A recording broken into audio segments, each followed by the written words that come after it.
The Central Highlands Poverty Reduction Project is the largest investment program in the Central Highlands ever. Deployed in 130 communes in 26 of the most remote districts of the 6 provinces of Dak Lak, Dak Nom, Zai Lai, Kon Tum, Quang Nam, and Quang Ngai.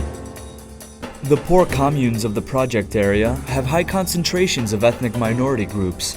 Currently, infrastructure, production capacity, market linkages, and qualifications of local officials are still quite limited.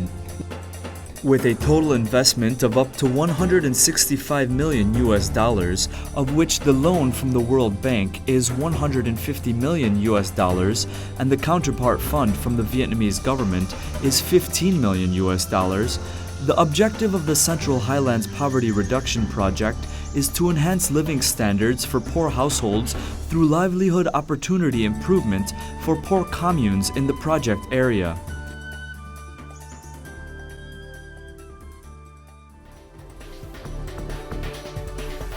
During the 5 years of implementation, the project is expected to significantly improve the lives of people of the Central Highlands, particularly those in the most remote communes and districts of the region.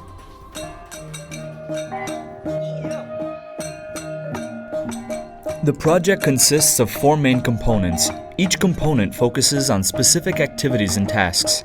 Component 1, Commune or Village Infrastructure Development. Component 2, Sustainable Livelihood Development. Component 3, District-Level Connective Infrastructure Development, Capacity Building and Communication. Component 4, Project Management.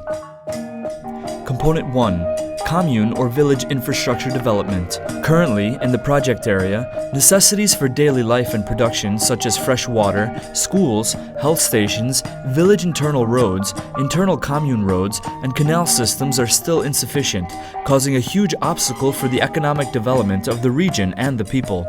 Component 1, Commune or Village Infrastructure Development has a total capital of about $45 million, an equivalent of about 945 billion Vietnam dong, to support infrastructure development in hamlets and villages to reduce travel time, decrease transportation costs, increase cultivation area, improve irrigation systems, and finally improve access to production areas and public services. Infrastructure subprojects of this component will be proposed by local people in the annual participatory planning process of the project. Small-scale works which require minimal technical oversight will be implemented by communities by applying a community participation method with the motto, "The commune has work, people have jobs."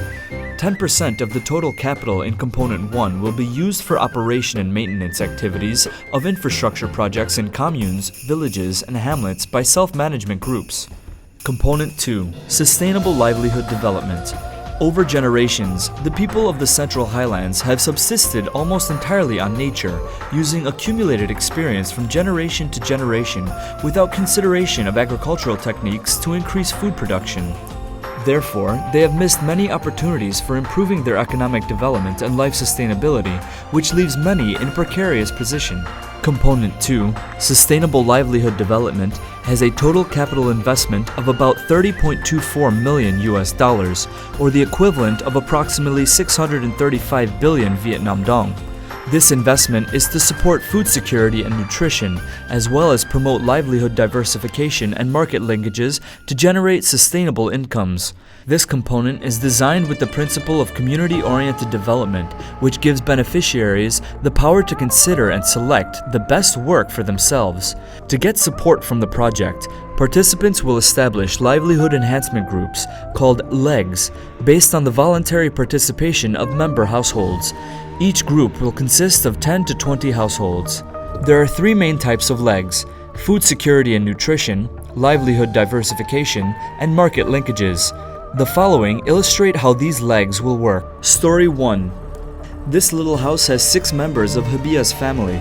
There are many children but only a small field to grow food. Unfortunately, not knowing proper rice planting techniques, the family does not have enough to eat all year round. The family owns a small garden but no seeds, so the garden is left overgrown with weeds. Habia would really like to improve their lives so that her family has enough food, but she does not know how to do it. Then, Habia decides to participate in the hamlet meeting at the house of Patriarch Amarin.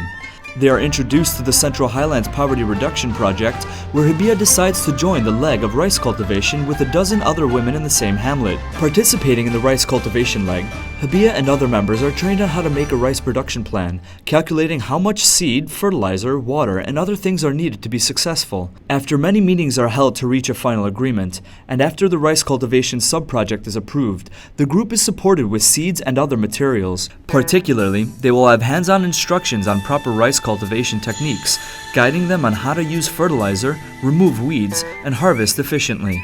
The group will be fully supported by the project, from input to group formation and management to technical training for a maximum of 2 years.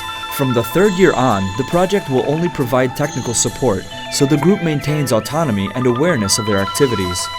In addition to the rice cultivation leg, women like Habia can participate in legs related to food security and nutrition, depending on their demand and capacities, such as the cultivation of cassava and maize, garden improvement, and livestock maintenance, which will certainly enhance the quality of life. Story 2. Ifoy's family does not lack food like Habia's family, but living in a needy situation for many years, they have no money for their children to go to school or to buy medicine when someone falls ill.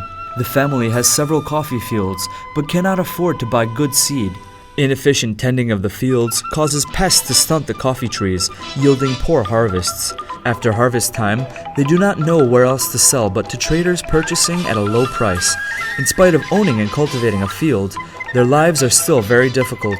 Ifoy decides to participate in a leg of coffee livelihood diversification, where she will learn better cultivation techniques after speaking to a community facilitator of the Central Highlands Poverty Reduction Project. Until recently, Ifoy has only been doing business with other people in the village. Now, people in her community will come together to discuss how to grow coffee more efficiently. Importantly, the project staff will show advanced cultivation techniques that Ifoy and others were not previously aware of. Moreover, Ifoy and everyone in the group are instructed on how to make a production plan, calculating input cost, how much to buy, the best methods to harvest, and the best place to sell their products. The group members also support and help each other like a family. Now, Ifoy's group is actively learning new techniques for more effective cultivation. In the end, they will harvest plenty of quality coffee in the coming seasons with much greater yields. The project will fully support operation costs for these legs in the first year. From the 2nd year on, the project will only support technical training to enhance capacity for group members, so that the members gradually gain autonomy and manage the production process themselves. In addition to coffee planting groups, farmers can enroll in other livelihood diversification legs such as Litsea cultivation, on cattle and goat breeding to find the work that fits their families the best. Story 3. Today, there are many people gathering in Patriarch Bull's house to listen to the project staff of the Central Highlands Poverty Reduction Project introducing about a pharmaceutical enterprise which the project has built up in cooperation with the commune. The pharmaceutical enterprise proposes to purchase all production of the farmers who participate in planting crude pharmaceuticals. The enterprise will also inform the farmers what they need, what the products are, and how to maintain plant quality, as well as other requirements for cultivation techniques, transportation, and delivery. Farmers in the village are excited to discuss whether they should establish a leg of pharmaceutical market linkages. If established, the group will be supported by the project to find and connect with partners of raw materials and seeds for technical training, product marketing, distribution, and sale.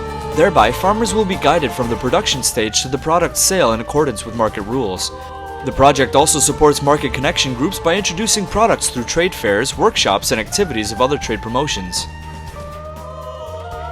District-level connective infrastructure development, capacity building, and communication. The project does not only improve hamlet, village, and commune-level work, but also helps farmers to repair and build new district-level connective infrastructure, including hard infrastructure works, such as roads, irrigation systems, health facilities, and schools, as well as soft infrastructure, like market information systems, to promote socio-economic development within the district. In particular, the project focuses on using local employers to create jobs, helping people to stabilize their lives, and actively participating in homeland development. The project also works on capacity building for the project management team and officials at all levels, as well as LEG members through training courses and experience sharing. Information of the project will be widely communicated to all people and subject groups, especially poor farmers and women in villages, thereby enhancing the role of farmers in the supervision and implementation of projects. Component 4. Project Management. The project will be effectively managed through annual planning at commune, district, and provincial levels.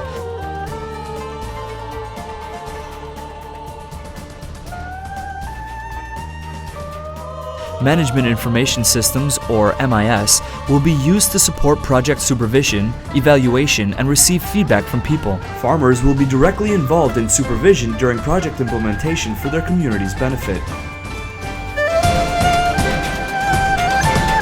The Central Highlands Poverty Reduction Project has been widely and comprehensively deployed with the goal of helping the ethnic minorities of the Central Highlands develop their economic opportunities and stabilize their lives.